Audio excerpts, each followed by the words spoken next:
성부와 성자와 성령의 이름으로 말씀드립니다. 아멘. 우리 서로 예수님의 이름으로 축복해 줬으면 좋겠습니다. 예수님의 이름으로 축복합니다.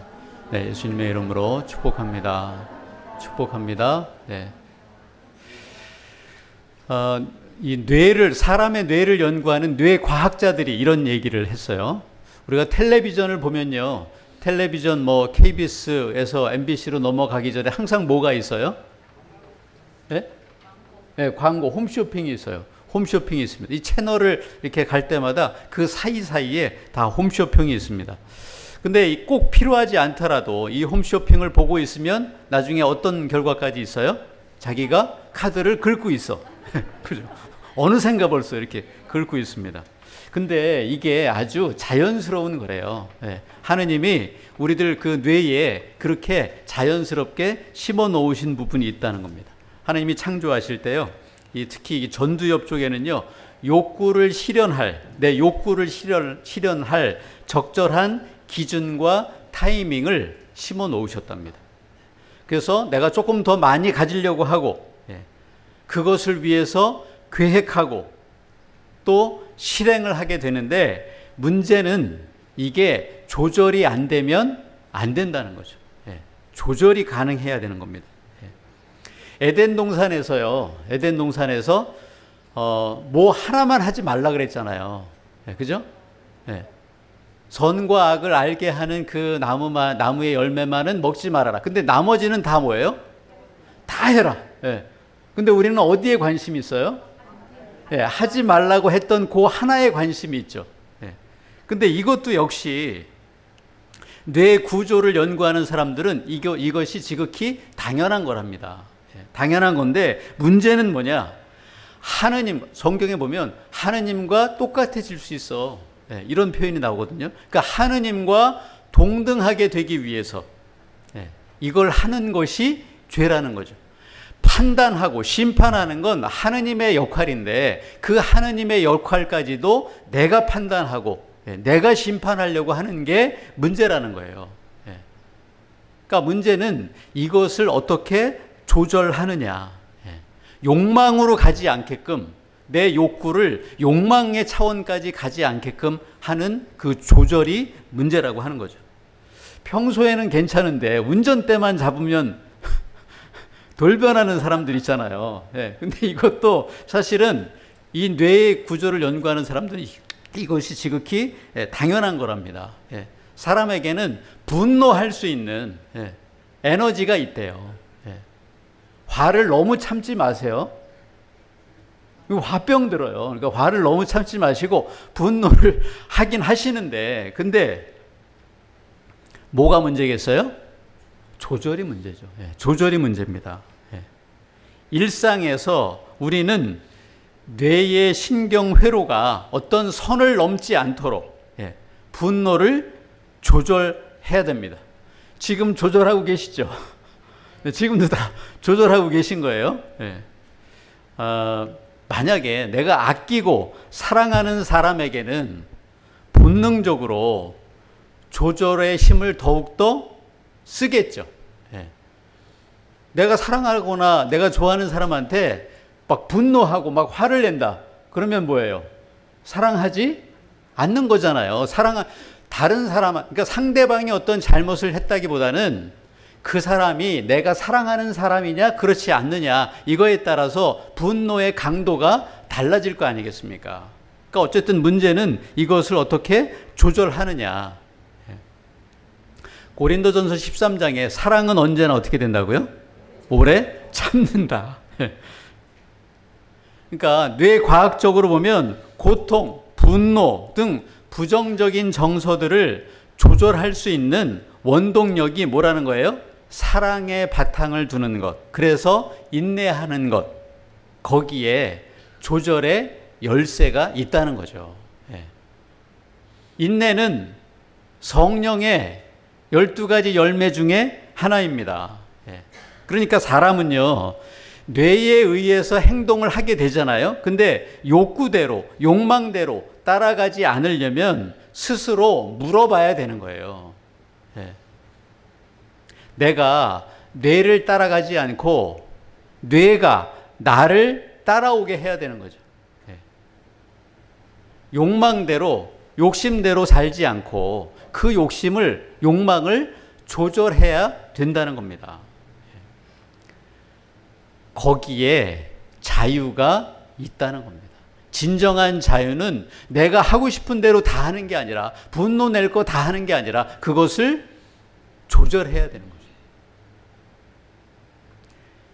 진리가 너희를 어떻게 한대요? 자유롭게 한다. 진정한 자유는 진리를 따를 때 자유로운 거죠. 예수님은 나는 길이요, 진리요, 생명이다. 이렇게 말씀하셨어요. 그러니까 우리의 뇌는 최종적으로 무엇에 의해서 움직여야 되는 겁니까? 하느님의 말씀에 의해서 움직여야 되는 거예요. 그 진리가, 예수님이 너희를 자유롭게 해. 그게 진정한 자유야. 그러니까 우리는, 저와 여러분은 뭐에 의해서 조절이 돼야 돼요? 하느님의 말씀에 의해서 조절이 돼야 되죠. 예수님의 사랑이 나를 움직여야 되죠. 성령 하느님의 통치가 나를 움직여야 되는 거예요. 아멘이십니까? 오늘 누가복음에 예수님이 마귀 들린 사람과 마주치십니다. 근데 이게 우연히 마주친 게 아니에요. 오늘 8장을 읽었는데 8장 22절에 예수님이 이렇게 얘기하세요. 호수 저편으로 건너가자, 이렇게 얘기하십니다. 제자들에게. 그러니까 호수 저편으로 건너가는 어떤 목적이 있으신 거죠. 무슨 목적이겠습니까? 오늘 성경 말씀대로 보면 그 마귀 들린 그 사람을 어떻게 하시기 위해서, 고치시기 위해서, 회복시키시기 위해서. 마귀가 들렸다라는 말은 마귀가 들렸다, 들어간 거죠. 마귀가 들어간 거예요. 내 안에 들어온 것이 나를 통치합니다. 내 안에 들어온 것이 나를 통치해요. 영양가 있는 음식을 먹으면 그 영양가가 사람 몸에 어때요? 영향을 미치잖아요. 그렇죠? 술 마시면 술의 통치를 받아요. 마귀가 들어갔다, 마귀 들렸다, 마귀의 통치를 받는 사람입니다. 근데 그 마귀가 한 마리가 아니래요. 30절에 보세요. 예수님이 이름을 묻습니다. 뭐라고 물어요? 너희 이름이 뭐냐? 그때 뭐라고 대답해요? 군대래요. 군대. 얼마나 많은지 군대래요. 군대는 보통 사단, 군단이요, 10,000명 이상이 넘어가는 걸 군단이라고 이렇게 얘기합니다. 그러니까 한두 마리가 아닌 거예요. 26절부터 한번 보세요.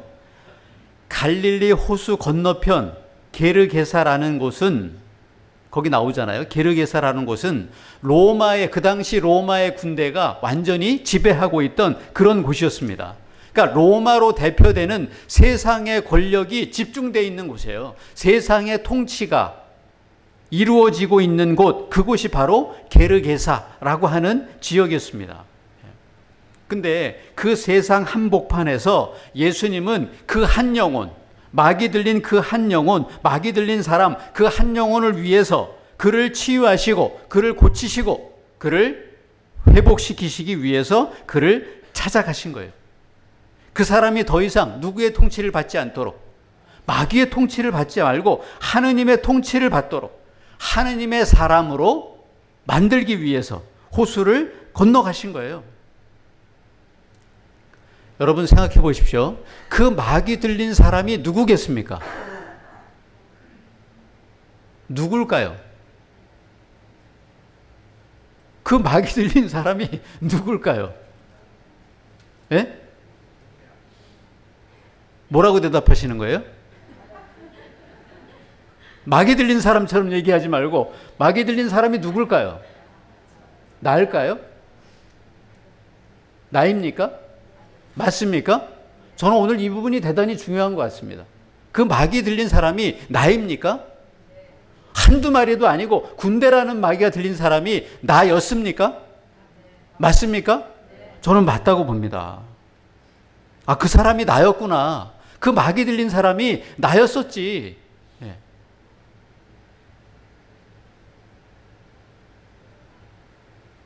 마귀 들린 사람 입장에서 한번 생각해 보세요. 오늘 얼마나 힘들었을까? 그의 삶이 얼마나 고통스러웠을까? 아니, 마귀 한 마리도 힘든데 뭐라고요? 군대 마귀입니다. 예. 스스로 이길 수 있어요, 없어요? 없습니다. 예. 그러니 그의 신세 역시 얼마나 처참한 신세였습니까? 동네 사람들하고 어울릴 수가 있어요, 없어요? 없습니다. 27절 보세요. 그 사람의 상태를 이렇게 표현합니다. 27절에 그는 오래전부터 옷을 걸치지 않고 겁 없이 집 없이 무덤들 사이에서 살고 있었다. 아멘. 이게 누구 모습이라고요? 네, 내 모습. 네, 내 모습입니다. 옷을 걸치지 않았어요. 집도 없습니다. 무덤들 사이에서 살아요. 예수님 믿기 전에 저와 여러분의 모습 아닙니까? 오랫동안 옷도 없이 집도 없이 무덤들 사이에 살았다. 아멘. 근데 오늘 이 독서 보세요. 갈라디아서 3장 27절에 함께 봅니다. 시작. 세례를 받아서 그리스도 안으로 들어간 여러분은 모두 그리스도로 옷 입듯이 입었습니다. 아멘. 그러나 게르게사에 마귀 들린 사람은 어때요? 옷을 입지 않았습니다. 무슨 옷을 입어야 하는데요? 그리스도라고 하는 옷을 입어야 하는데 옷을 입지 않았습니다. 벗기운 채 살아갑니다. 옷을 입지 않았어요. 집도 없습니다. 어디에 들어가 살아야 되는데? 그리스도 안으로, 예수님 안으로 들어가 살아야 되는데 집도 없습니다. 들어갈 집이 없었어요. 마귀 들린 사람이 어디에 살아요? 무덤들 사이에 살아요. 세례 받고 생명 안으로 들어가서 살아야 하는데 생명이 아니라 어디요? 무덤이요. 생명이 아니라 죽음들 사이에, 무덤들 사이에서 살았습니다. 누가요? 우리가 다 그랬지 않습니까? 예. 우리가 다 그렇게 살았지 않습니까? 예수님 믿기 전에 저와 여러분 안에서 진을 치고 사는 것이 무엇이었습니까? 누구의 통치를 받으면서 사셨습니까? 예. 군대 마귀들, 나를 지배하는 것이 다 세상 통치였고 세상 욕심들이었고 세상 욕망들 아니었습니까? 조절이 안 되는 그런 욕망 가운데 저와 여러분이 살지 않았습니까? 한 마리가 아니고 수백 마리 마귀들이, 수만 마리 마귀들이 나를 통치하던 그랬던 사람들이었지 않습니까? 그리스도로 옷도 입지 못했다. 옷은 이 겉옷을 얘기하는 게 아니지 않습니까? 그죠? 그 안에 예수님이 아직 안 들어갔다. 성령 하느님이 그 안에 안 들어가셨다. 그것이 옷 입는 거 아니겠습니까? 그랬던 사람이 35절 보세요. 어떻게 변했습니까? 마귀 들렸던 사람이 옷을 입고 멀쩡한 정신으로 예수 앞에 앉아 있는 것을 보고는 그만 겁이 났다. 아멘. 나갈 게 나가고 들어갈 게 들어간 겁니다. 들어갈 게 들어가니까 나갈 게 나가는 겁니다. 아멘. 생명이 들어가면 죽음은 나가는 겁니다. 아멘. 그리스도로 옷 입으면 마귀의 집이 누구 집이 되는 거예요? 하느님의 집이 되는 겁니다. 아멘. 말씀이 들어가면 욕망이 나가는 겁니다. 마귀의 통치가 나가고 하느님의 말씀의 통치, 예수님의 사랑의 통치가 들어가는 겁니다. 아멘. 집 없던 인생이 하느님의 집에 들어가는 인생으로 바뀌는 겁니다. 아멘. 마귀의 자녀에서 뭐로요? 하느님의 자녀가 되는 것입니다. 아멘. 그래서 상속자까지 되는 것입니다. 아멘. 38절 한번 보세요. 이 마귀 들렸던 사람이 예수님께 간청을 합니다. 뭐라고요? 예수를 따라다니게 해달라고 애원합니다. 예수님 만나서요, 상태만 변한 게 아닙니다.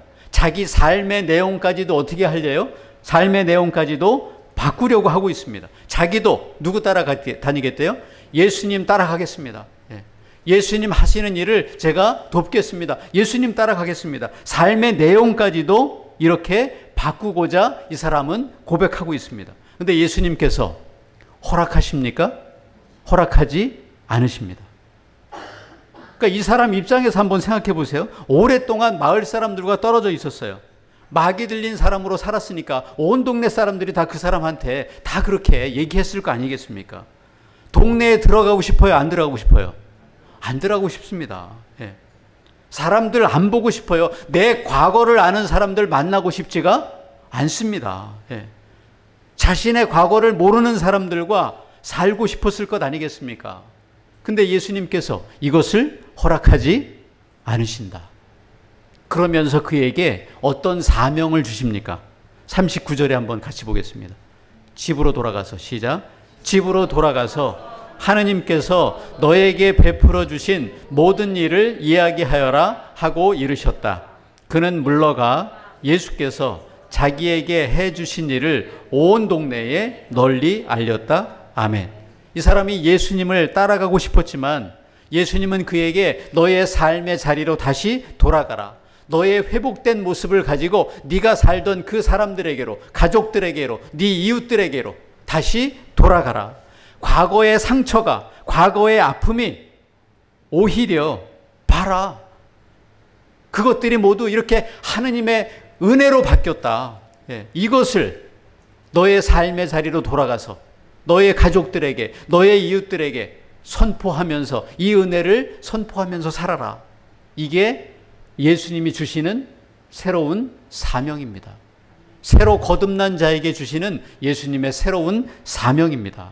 예. 가서 뭐라고요? 가서 그 사람들로 하여금 너의 상처가 이렇게 은혜로 바뀌었으니 그 사람들로 하여금 하느님을 믿게 하고 예수님을 믿게 해라. 이 사명을 새로 주십니다. 사명이 들어가면 사명 아닌 것이 나오게 돼 있습니다. 아멘. 사명은 뭡니까? 내가 하고 싶은 게 사명이 아니고 예수님께서 하라 하신 게 사명인 줄로 믿습니다. 아멘. 예수님께서 허락하신 게 사명인 줄로 믿습니다. 아멘. 생각해 보세요.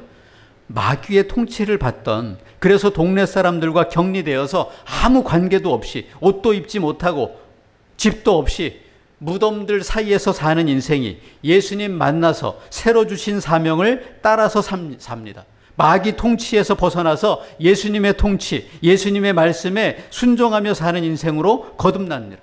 자신의 아픈 과거가 오히려 은혜가 되어서 하느님을 말하는 인생으로, 하느님의 은혜를 선포하는 인생으로, 복음을 전하고 전도하는 인생으로 그렇게 바뀌더라는 겁니다. 마귀가 들어가서 휘젓던 인생이요 180도 바뀌어서 마귀가 나오고 하느님의 말씀이 들어가서 말씀이 휘젓는 인생으로, 사명을 살아내는 인생으로, 은혜를 선포하는 인생으로, 생명을 전하는 인생으로 그렇게 바뀌었습니다. 예. 오늘 일독서 구약 말씀에 엘리야라고 하는 예언자가 나옵니다. 예. 그 당시는 모두 다, 거의 모두 다 하느님이 아니고요 바알신을 숭배하던 그때에, 마치 오늘 복음 성경에서 게르게사의 군대 마귀가 들어갔던 그때와 똑같습니다. 그 한 사람, 그 영혼, 그 상태와 똑같습니다. 엘리야 시대에도 하느님이 아니라 바알신이, 온통 사람들이 다 바알신을 숭배하던 그때에 야훼 하느님을 사랑하고 하느님의 능력을 믿었던 엘리야라는 예언자가 있었고, 그 예언자가 있었지만 그 엘리야 역시 어떻습니까? 힘들고 지쳤어요. 힘들고 지쳤어요. 사명을 잃고 한탄하는 시간을 보내고 있습니다. 그런 엘리야에게요 하느님은 계속해서 반복된 질문을 하십니다. 뭐라고 하시냐면 오늘 9절과 13절에 나오는데, 엘리야야 내가 지금 여기에서 무엇을 하고 있느냐. 계속 반복해서 물어보세요. 지친 엘리야에게, 힘들어하는 엘리야에게, 엘리야야 지금 네가 여기서 무엇을 하고 있느냐. 계속 반복해서 말씀하십니다. 마치 아담에게, 아담아 지금 네가 어디 있어? 하느님께서 질문하신 것과 똑같습니다. 오늘 저와 여러분에게도 똑같은 질문을 하느님께서 하신다고 믿습니다. 네가 지금 어디 있어? 네가 지금 무엇을 하고 있느냐? 하느님은 엘리야에게 폭풍도 아니고요, 사나운 불길도 아닙니다. 뭡니까? 세미한 하느님의 음성, 하느님의 말씀으로 말씀하십니다. 그 말씀은 뭐예요? 그 말씀의 내용은 뭡니까? 세상으로 가서 그 왕들을 세워라. 그리고 너의 후계자 엘리사를 세워라. 그 사명을 새롭게 주십니다. 사람을 세우고 복음을 전하는, 하느님의 은혜를 선포하는, 생명을 위해 살게 하는 능력을 게르게사 막이 들렸던 저와 여러분에게도, 지쳐서 도망다니던 엘리야에게도 오늘 같은 사명을 주신다고 믿습니다. 아멘. 저와 여러분 안에서 나아갈 것이 뭔지, 저와 여러분 안에 들어와야 할 것이 뭔지를 기도하시기 원합니다. 우리가 사명에서 멀어져 있다면 그 사명이 다시 우리를 통치하기를 원합니다. 복음을 전하는 일에서 멀어져 있다면 그 복음을 전하는 일이 저와 여러분의 새로운 사명 되기를 원합니다. 전도하고 생명 살리는 일이 우리 안에서 나가 있다면 그것이 다시, 그 귀한 그 사명이 다시 저와 여러분 안으로 들어오기를 원합니다. 그래서 그 사명대로 살아가시는 그런 모든 분들이 다 되시기를 예수님의 이름으로 간절히 축원합니다. 아멘. 성부와 성자와 성령의 이름으로 말씀드렸습니다.